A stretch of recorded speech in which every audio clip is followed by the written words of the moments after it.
Welcome back, beloved souls, to a commentary channel. We turned spiritual, metaphysical, whatever you want to call it, months ago now. So yes, I'm a psychic medium, and I'll keep plugging.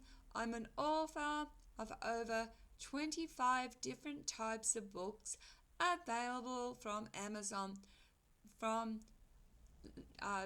autobiographies to poetry to metaphysical to self-help, all types.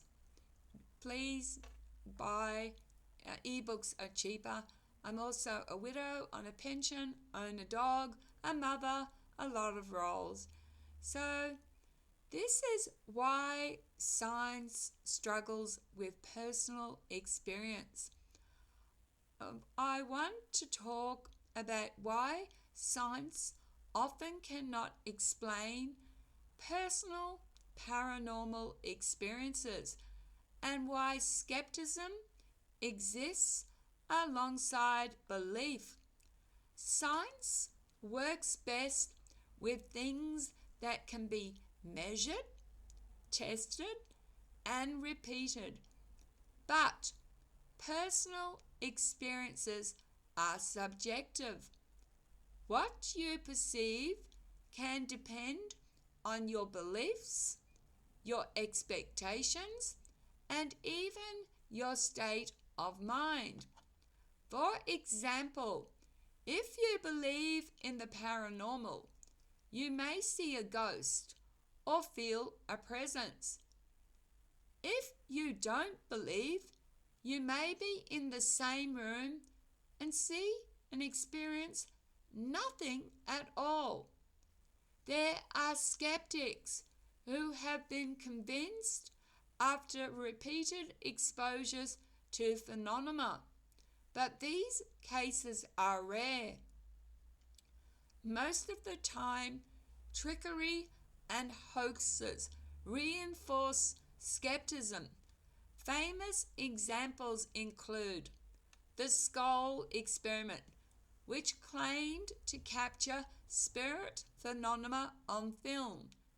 Many researchers, and I as a psychic medium, suspect deliberate manipulation. I don't believe in the skull experiment at all. The cases investigated by Ed and Lorraine Warren, often shown in media, which have been criticized as exaggerated or fraudulent. I don't believe Ed and Lorraine Warren either. Even professional paranormal investigators have been caught faking recordings or photos to generate attention. At the same time, just because some people are hoaxes doesn't mean all experiences are false.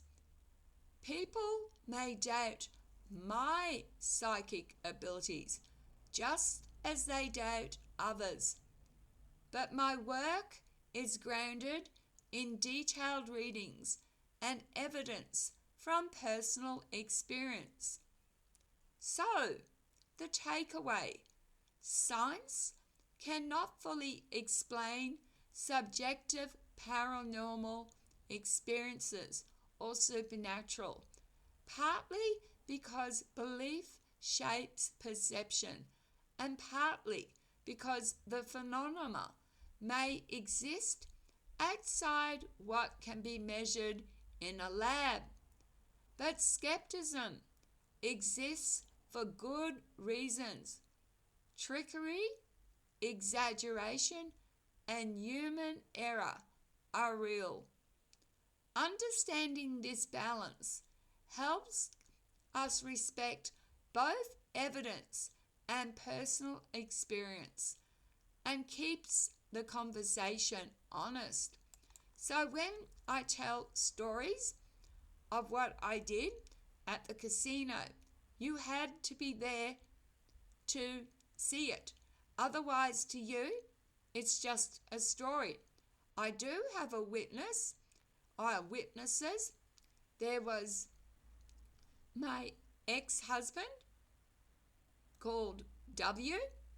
There was the person who worked at the casino. The casino was in Brisbane, so the operator of the roulette wheel, and there were security guards. And as I've told you, I was able to, at one stage, I call it have power over machines. I can't describe this, you have to understand. It's like a push with the brain.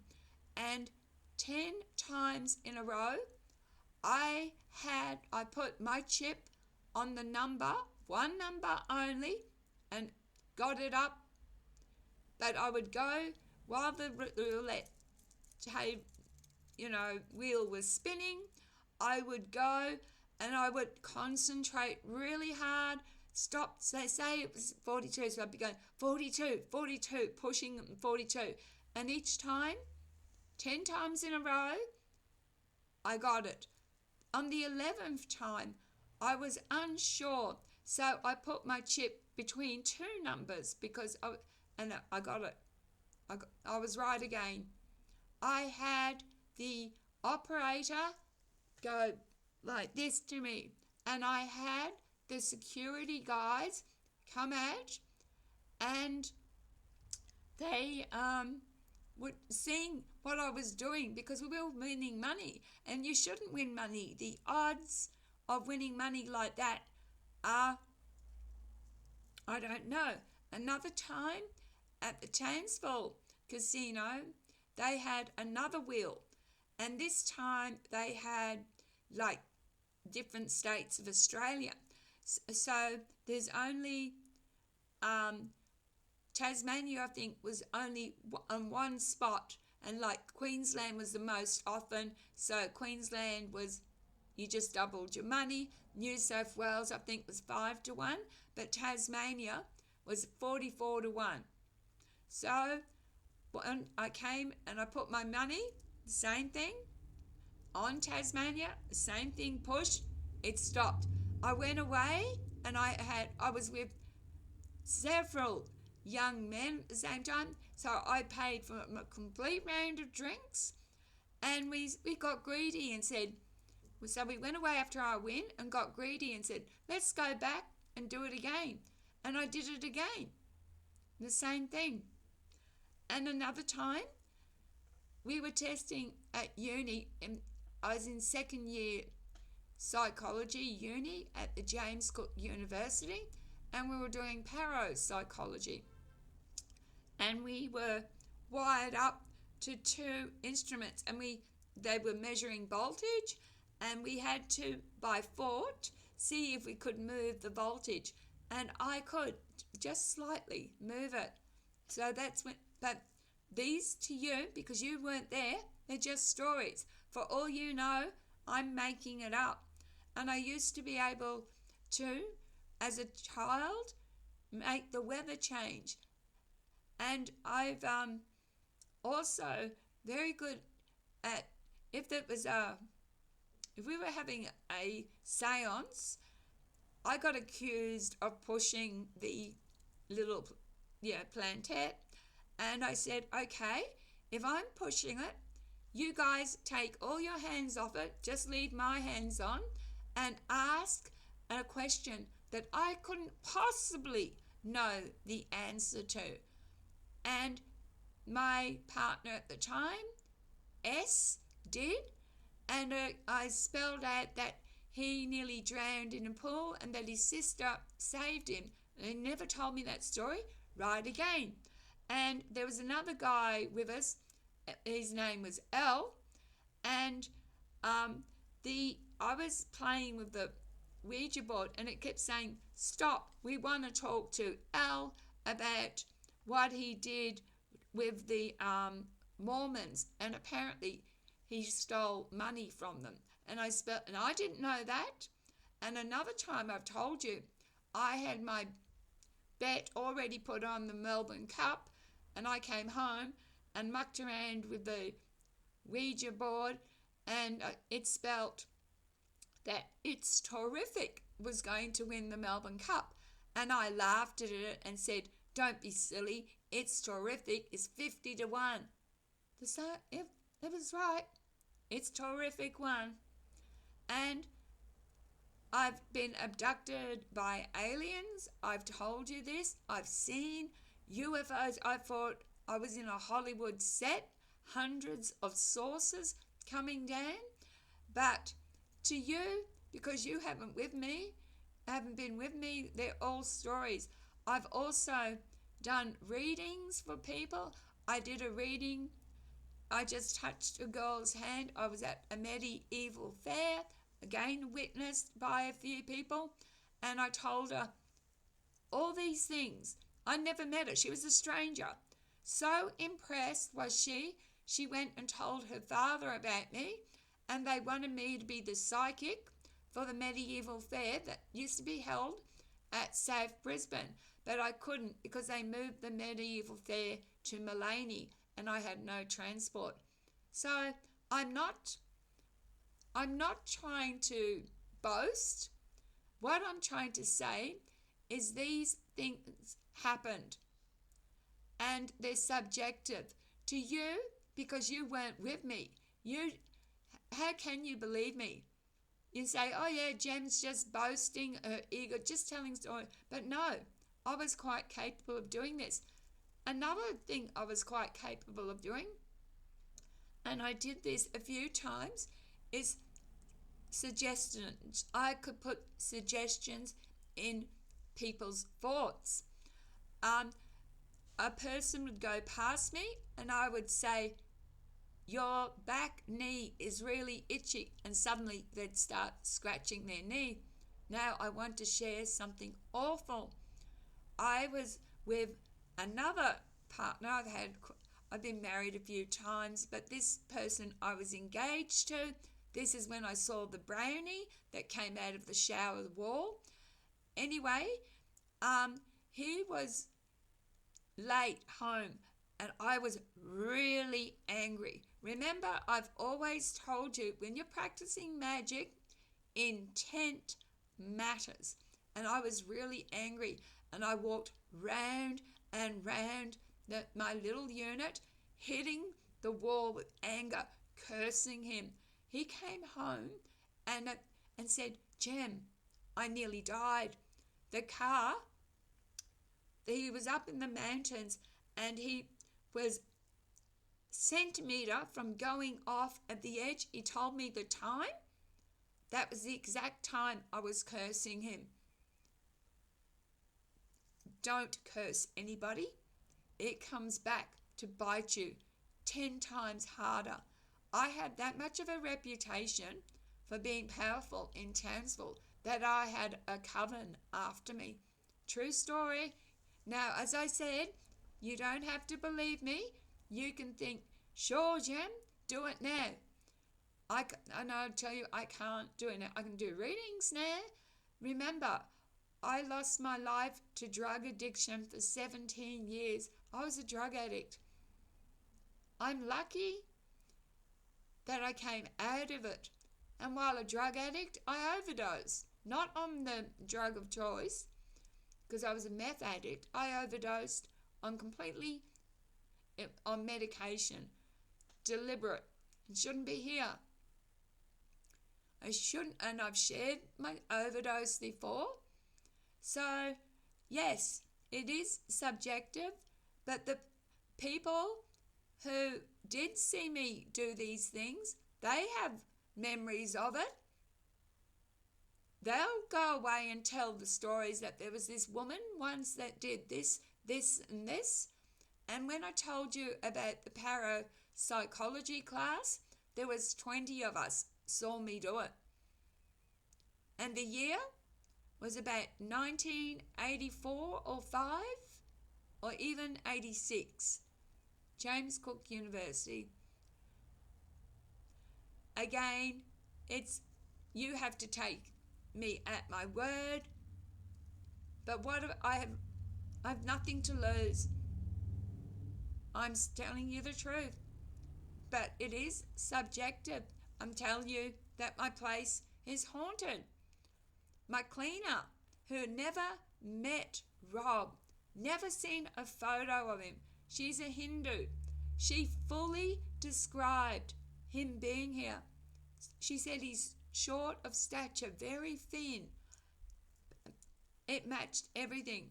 And it was the fourth time, and he was just watching over. And things happen in my house. Now, I have 3 children. 2 don't believe in me. One of them's a Christian, so she's a Christian. The second one is very scientific. So when I captured orbs and everything, he told me, oh, they're just moths, Mum. And I don't have moths here. I've shown that on the orb. I've shown that on my videos. I've got a cleaner. This playlist is spotless. There's no insects in here. There's no moths. It's not dust. And I captured them. You can find them on my paranormal videos that I've uploaded. I've stopped doing it because I've got a different phone and it doesn't seem to be able, it's not as good. It's got a good reputation. It's a Nubia Focus, has a good reputation, but it doesn't seem to have captured orbs. Still captures paranormal activity. I still have EMFs go off. So, yes, the stories, and I've shared a story about reincarnation. And going back to my youngest son, absolutely believes me because he's seen things.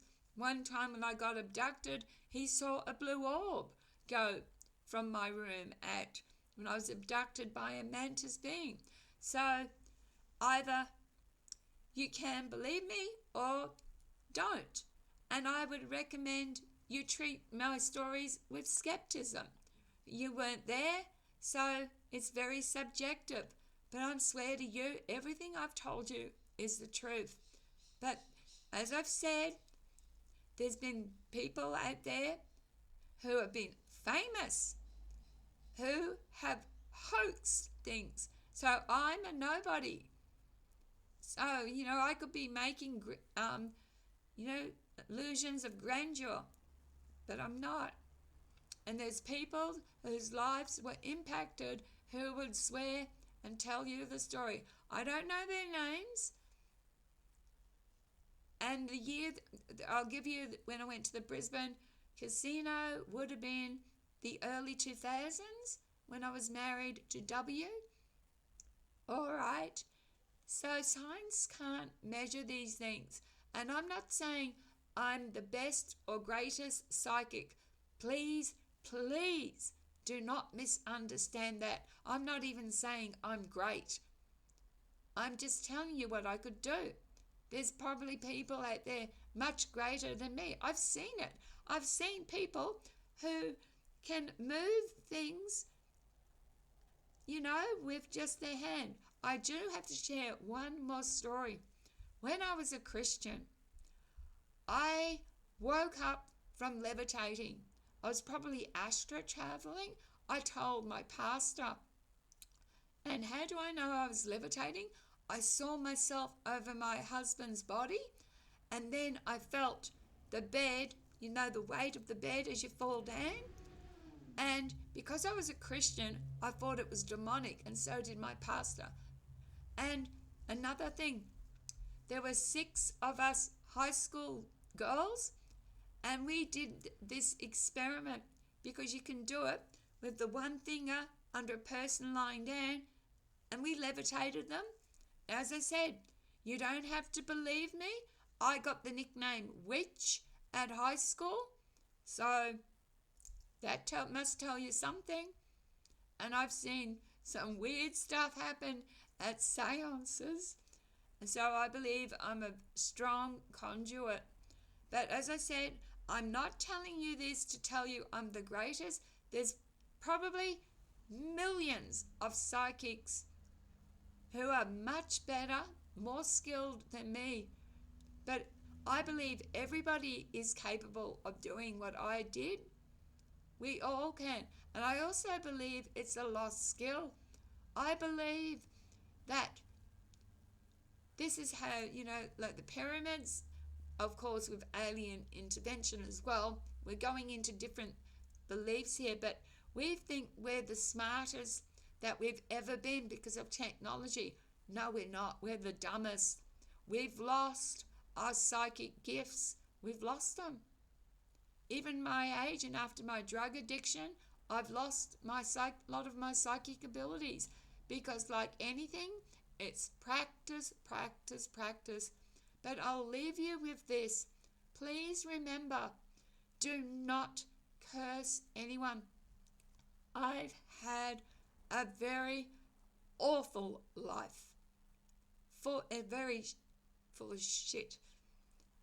And I don't know whether it's because of the couple of curses I've done. I don't know. I said in the past that I don't believe in karma from reincarnation, but I do believe in karma in this life. I do believe in intent. So if you are practicing, whatever you're practicing, do it with right intent. Please be careful. All right? And if you do believe me, thank you. Take care of yourselves and each other. And as I said, I do have witnesses. I can't come and say, hey, witness, come and verify my story. You've either got to take it or not. That's on you. And like, any other story, any other psychic, it is what it is. Either you believe in those abilities of people or you don't. I mean, Uri Geller was bending spoons, but it wasn't. It was all fake. That's not to say that it can't be done. As I was trying to say, I've seen videos of people levitating on YouTube and I don't know what you call it, but moving objects just by going, let's say I had this and I was sitting there, it's ginger beer, by the way, not beer, and I had it on the desk. They can move it, and they're very real videos, not fake. So humans are capable of all sorts of things, and because and some psychics have been actually tested in a lab and have passed. Not all psychics are fraud. And before I hear you guys say, all right, why don't you guess the lotto numbers? Been there, done that. I got 5 out of 6 because I had a dream that I couldn't remember the last number. And our lotto on a Saturday, the numbers are 1 to 45. I chose 45, should have chosen 1. And I've had so much success with betting. In fact, before I go, I'll just quickly share this. You all know my father was an alcoholic and he abused me. And when we came home from school, he would be so drunk and he was a gambler and he'd be losing money. And I just got home and there'd be the last race on or the second last or whatever. And he would ask me, Jem, although my name wasn't Jem at the time, he'd ask me to pick the winner of the race, and I would pick it. The next race, I'd pick the winner, and then I'd go into my bedroom and I'd be shaking because my father's a violent alcoholic, and I'd be shaking that if he'd put all this money on this horse every time it won. But I was so scared, freaked out. So there you are. So I've got a bit of trauma with my psychic abilities as well. All right, it's a long video. Didn't mean it to go this long. Cherish every moment. Love the best you can. Take care of each other. Love, light, and blessings. Bye.